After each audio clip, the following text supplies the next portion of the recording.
Welcome back to the channel, and as you can see in that short clip, my last trip to Strata, Florida didn't go quite as planned. That puncture actually was just the start of my issues, and having changed that spare wheel about 100 yards up the road, I realised that I no longer had high range, which was a fun experience. So that was cut short. I had suspension issues, everything just lit up like a Christmas tree, and I had to come back and get AA'd in the end. So not an uncommon situation for me and Frank. It was still part of the adventure, but we are now looking at trying to fix some issues.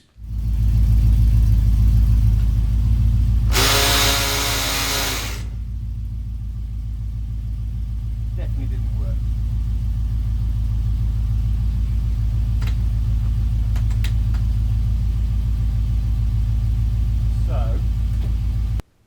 So that's one hell of a noise with the transfer box. So it will work in low range, but when you transfer it into high range, it does say successful. However, as you could tell by the noise, it is not successful at all.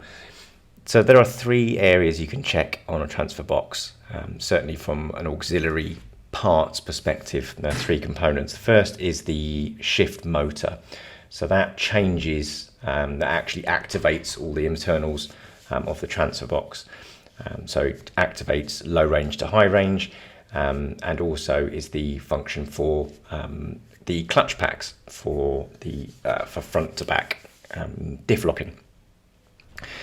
So the motor can stop working, which might make sense, but I wasn't convinced about that. The second part is a solenoid, which does changes the function between the clutch packs and the high-low range shifting. And the last thing is the switch, which kind of says where it actually is at the time. So there are three areas that need to be looked at and changed, and to see whether there's something that could be fixed. Otherwise, it's transfer box out kind of job. So the first thing to do was to have a look at the shift motor and see whether that was the problem.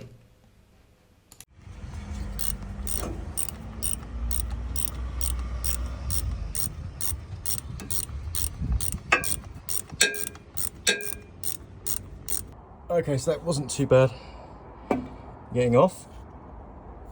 There are in fact 4 bolts holding it on, not 3. So I don't try levering it off like I did.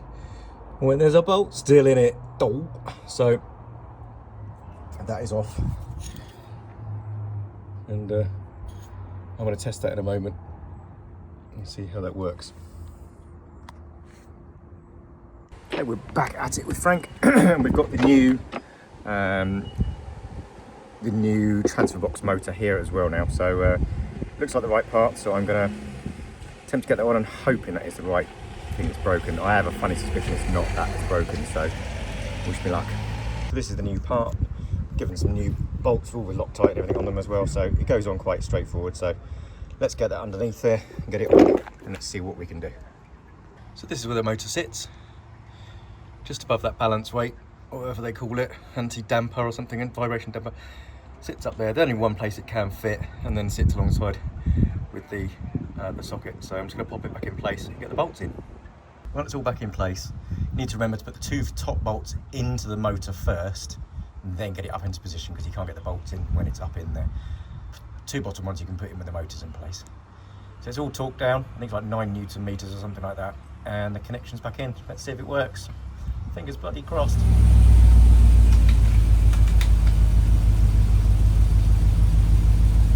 Fingers crossed.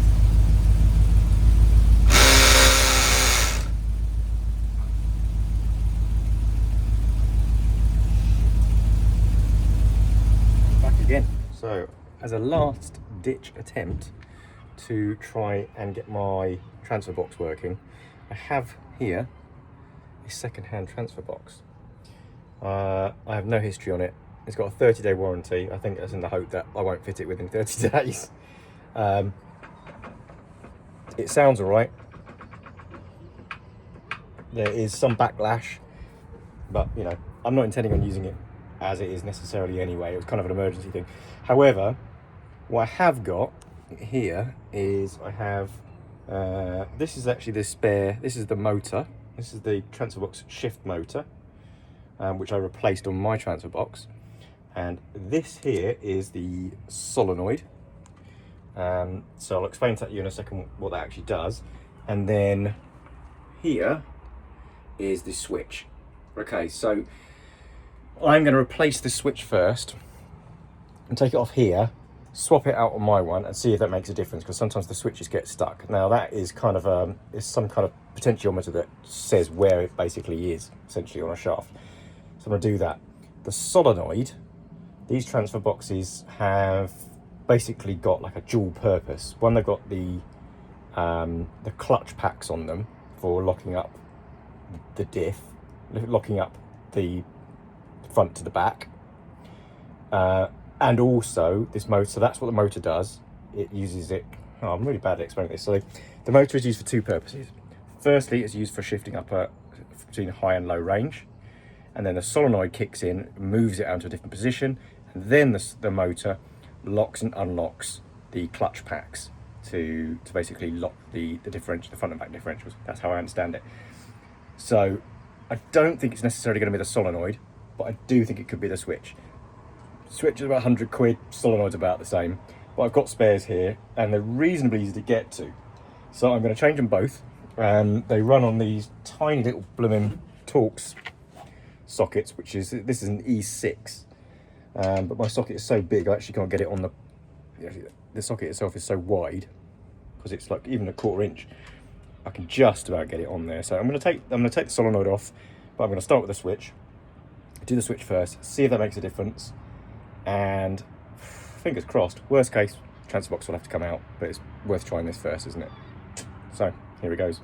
Okay, so I ended up taking out the back up the shift motor, so I can actually get to the, oh, sorry about the flashing, so I can get to this little switch. It is fiddly, but you can get to it.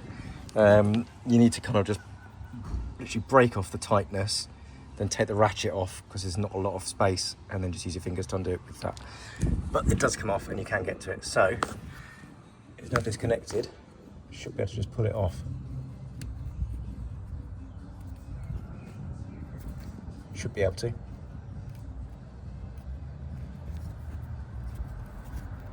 It's interesting, isn't it? The other one came off really easily. I wonder if that's indicative. Hang on. So let's have a look. There we go. So that is off. I will inspect that in a minute. It's got a little bit of oil on it, but as does the other one. So let's get this on.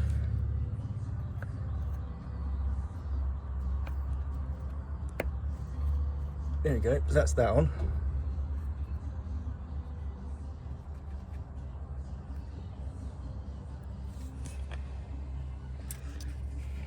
It is a fairly old thing.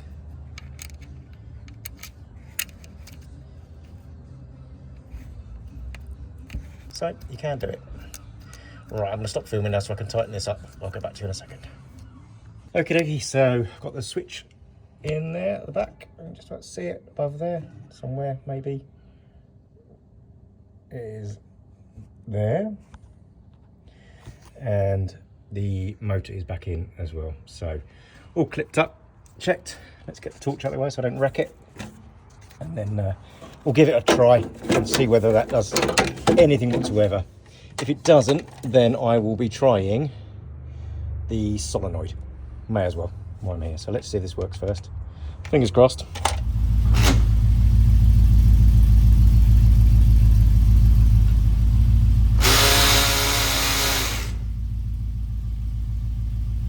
Definitely didn't work.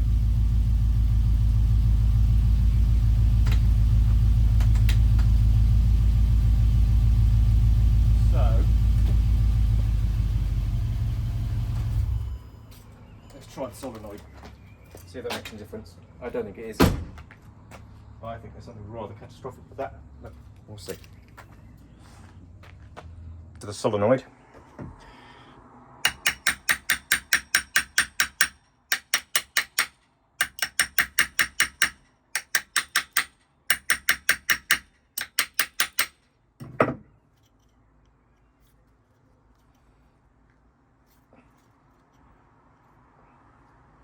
Might have to get them to pull that off bear with me. Always double check before you start levering. Underneath there's another one tucked away back there, I didn't realise. You can use a 5mm socket actually on these little torques. My sockets are too big to get in there, but a little 5mm socket is fine. And it reaches in there quite nicely, so I'm just going to remove that quickly. So this is actually loose now. However, I think you have to energise it to get the actual solenoid to push forward so you can actually remove it off the fork. We'll see, hopefully. I don't know if I can get it in there because it's a blooming tight little thing.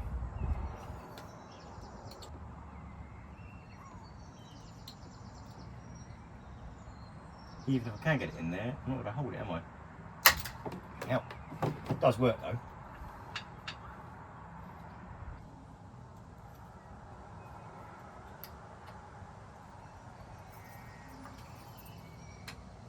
There we go.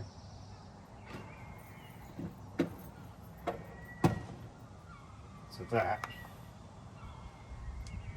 when it's energised, pushes forwards. Pushes that forward. Which in this one feels loose as fuck. I don't know if it's going to be right that. It's supposed to be like that or not, but either way. But yeah, that will go up above the into the lock. That is not going to be easy to fit that.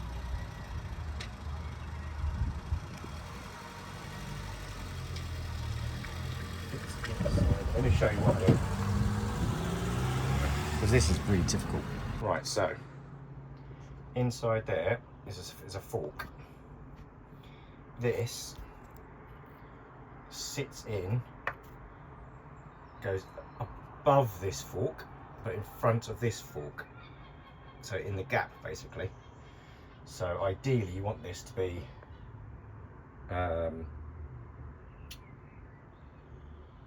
this needs to be activated to stick out, so I can hook it onto that and then deactivate it. So I need to make a little wire or a little clip or something to go onto it so I can activate it. Let me see what I can make. Right, okie dokie. I've made some little pins that fit in there. Let's see if that actually works, shall we? Oh God, I pinched my finger while I was in there, which wasn't fun. Right, quite a forceful thing, I think.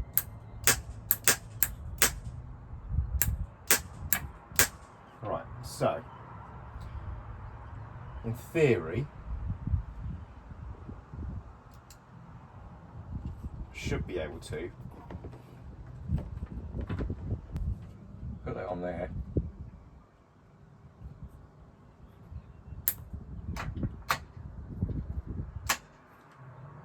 Beauty. So, unhook. Well, that was definitely working anyway, so what might be worth doing though is just seeing whether in fact, I wonder actually,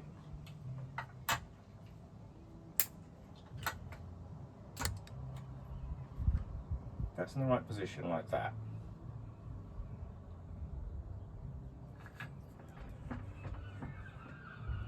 I'll put a screw on, hang on, I'm just going to see something. Okay, it's in the right place, so that's cool. And what I'm going to quickly do, I'm just going to nip up one of the bolts like that. In fact, I might just do them all quickly.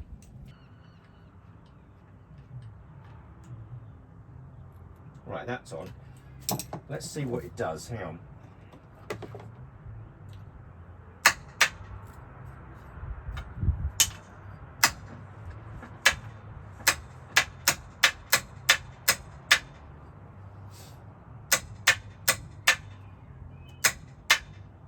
Right. I reckon if we can get that to do that same thing on the one that's on the car, we can at least see whether it's working or not, can't we? That's the plan. Let's try that. Right, so this is the piece that we're going to try and do. And let's see whether it's working, shall we? Right.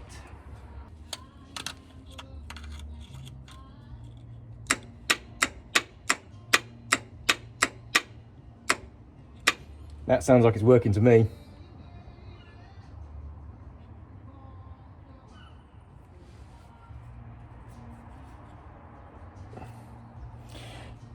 Does to you?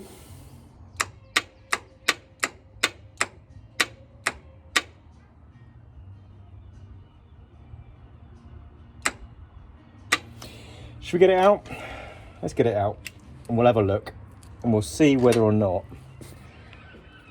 Just need to make sure that that fork is on in the right position and not just pushing against it. It's actually hooked into the right position, hasn't slipped around or anything like that at all. It's worth a go, isn't it? Let's give it a try.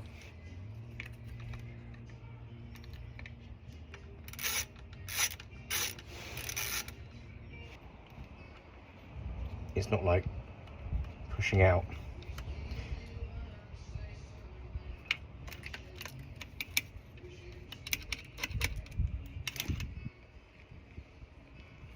Where did you go?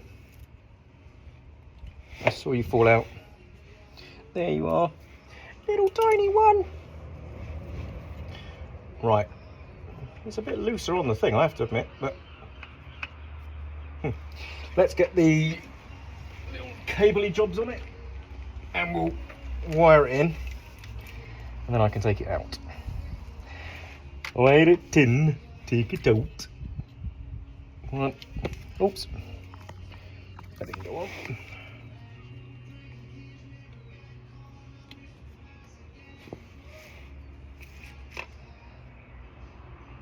Like that.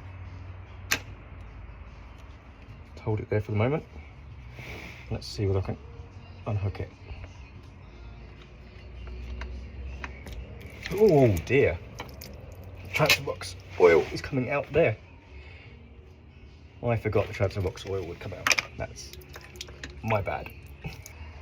It's because the other transfer box I've got has just been shipped without oil in it, isn't it? So I completely forgot that this would have oil in it still.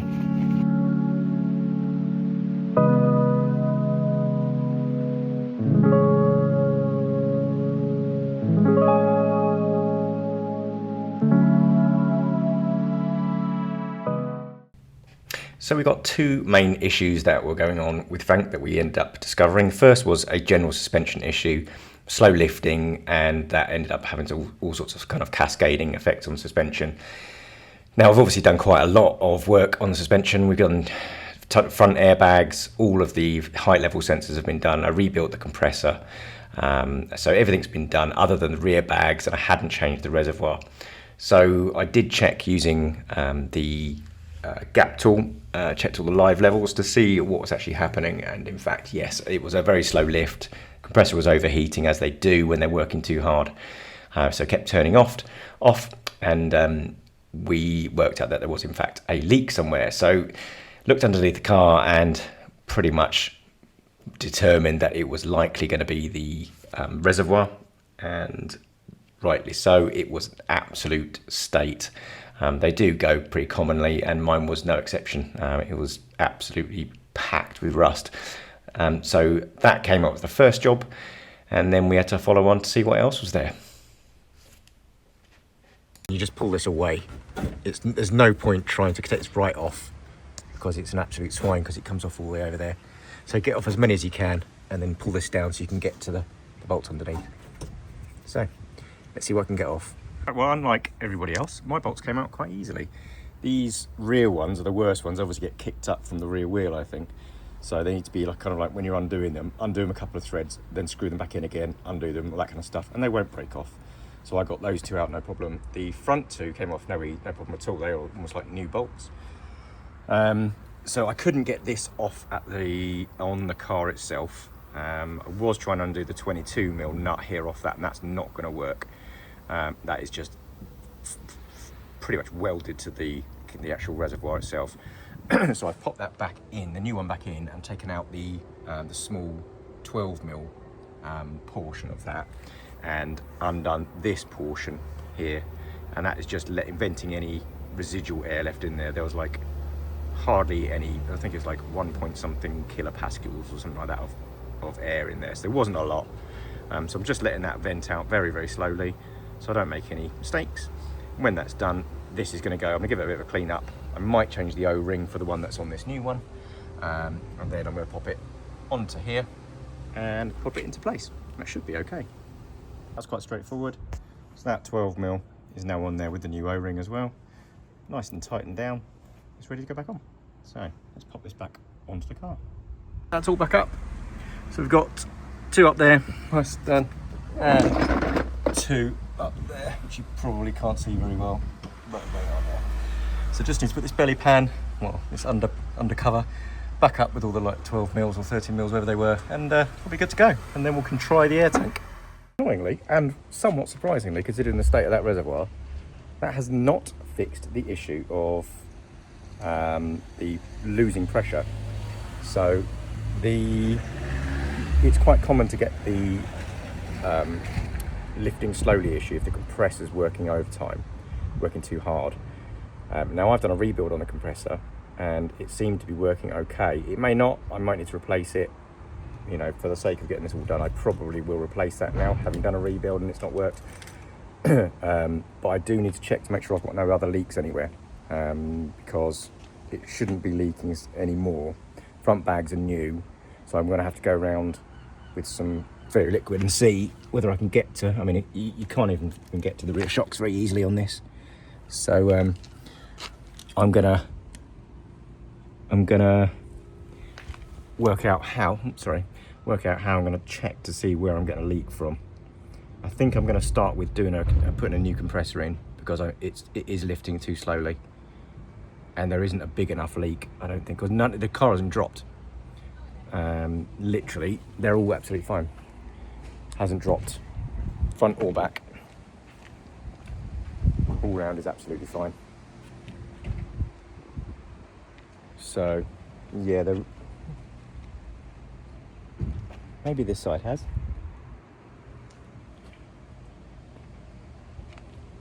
Maybe this side has dropped.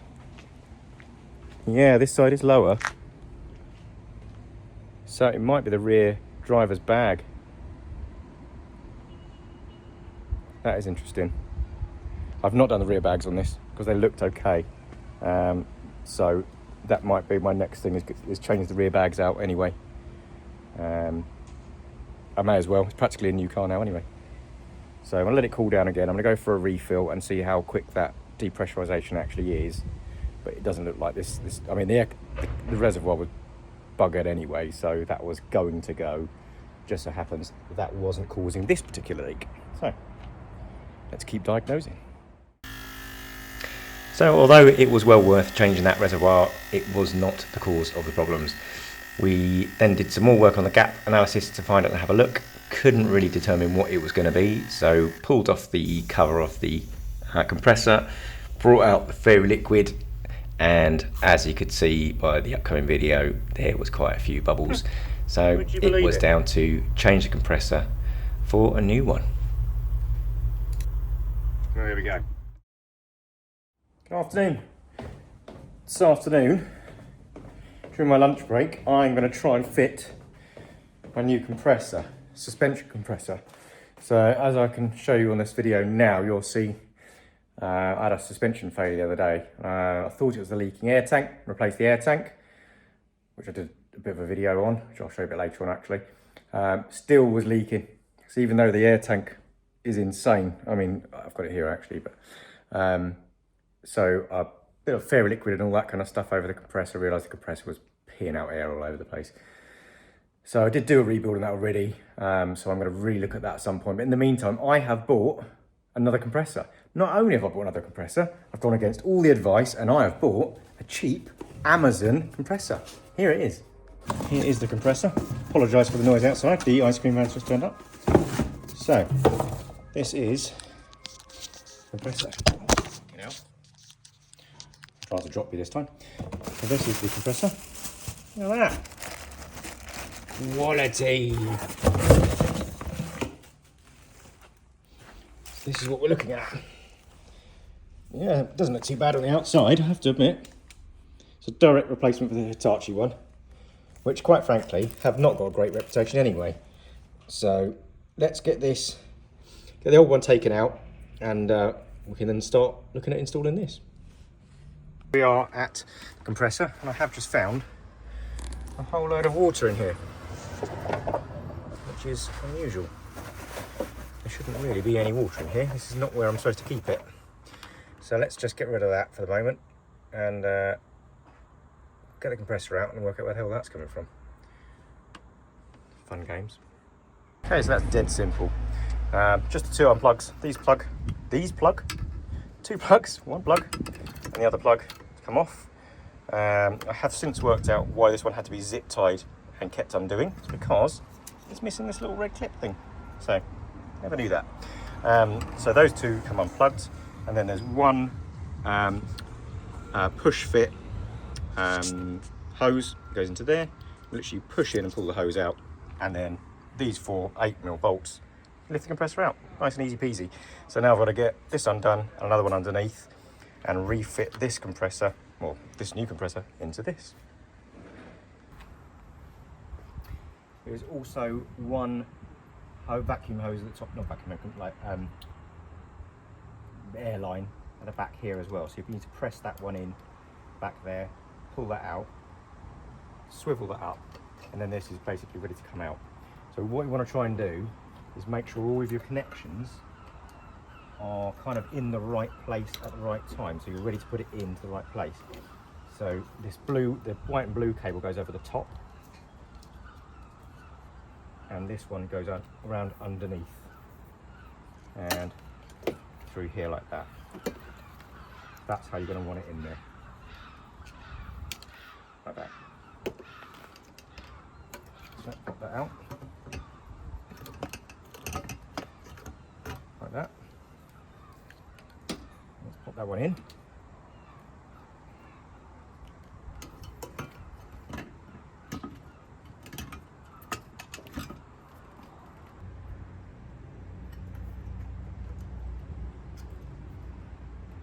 Yeah, that's fine. Right, so that's how we want it. That's all okay. That's going across the top. That will go into here. So let's move that one out. Move into there. Like that. So this one swivels round onto this bottom one here. Make sure you can still see this. Yep. So that goes there. So what I'm going to do is quickly put some bolts in before I forget.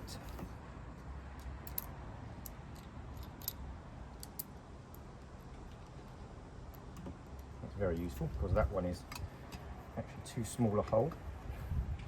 That's the only problem you're going to get with these things, is that you might find some of the fittings aren't quite the right size. But you never know until you try these things, really, will you? Nope, I couldn't drill that out, it just got stuck. So taking that thing out itself, the core of it, bung this back in here, hopefully I'll get it back in there.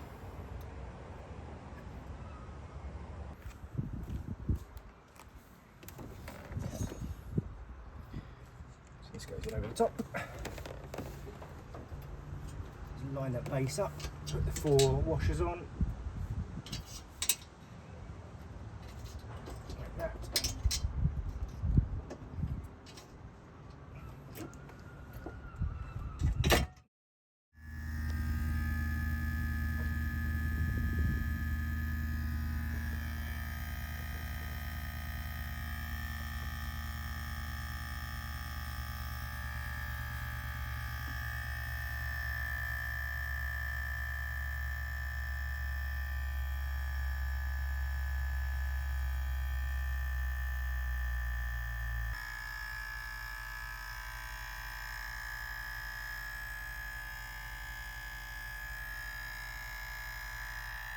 Good so far. Let's go on the gap. There we go. It is on. Compressor worked absolutely fine, up to speed, up to pressure. We've got a very, very small leak. I don't know if you can see it. Hang on, try and get you in focus here. Just here, look. Tiny, tiny little leak. So I'm going to try and nip that up and see whether I can stop that leak. That's on the valve block, that's not on the compressor itself. Compressor, there's no leaks whatsoever, it's pretty good. So I'm just going to quickly see if I can nip that up with some pliers, and then let's see what we can get from it. Okay, that has solved that. It just literally needed nipping up. Must have been from when I did the rebuild. No leaks on that. I'll have a quick check on the pressures on the gallery pressure. And let's see if we've got any other leaks from the reservoir. Right, so I'm going to call that a success. I'm losing very, very small amount of pressure. It's not from this. I did nip that up a bit tighter on that valve block and it stopped the bubbles from underneath. There is no bubbles coming from it now. There are no bubbles coming from it now. So when I get a chance to get underneath it, I'll probably spray the rear bags. See if there's anything coming out from them. But otherwise, it's sitting about 1300, 1400 kilopascals. So pretty good. I'm just going to wait for this to turn off, and then I'm going to put the cover back on and call that a day. So that is where this episode ends, sadly. I don't get a great big positive result at the end. The solenoid was working. I've put the original one back onto the car. It's all tightened up, ready to go, and now it has been recovered over to Broadlane, who are going to take a look at the box for me. They have drained all of the ATF now and found loads of metal shavings, which is not a great sign. There's obviously something catastrophic that's happened inside the box. So worst case, if we can't fix that one, I've got the spare one, which we can maybe get it rebuilt first and then put back in the car. But either way, we've got options. I'm hoping we can get this resolved reasonably quickly. So thanks for tuning in. I hope you found it useful. I certainly learned an awful lot about the transfer box and what can and can't be done. So I hope that was of use to other people. Thanks ever so much for all the comments and the helpful tips that you guys send through. I do really appreciate it. I do try to respond to every one of your comments. Please do like the video, share it if you want to people who might find this also interesting. And do subscribe if you haven't already subscribed. It does make a huge difference. I know people go on about this all the time on YouTube, but it does make a huge difference to the channel. It tends to just push the video performance up through the roof, and will help other people if they're struggling with their transfer box as well. So I've got to wait and hear back from Broadlane now and see what happens, and I'll update you in future videos. So until then, thanks very much, and I'll see you again soon.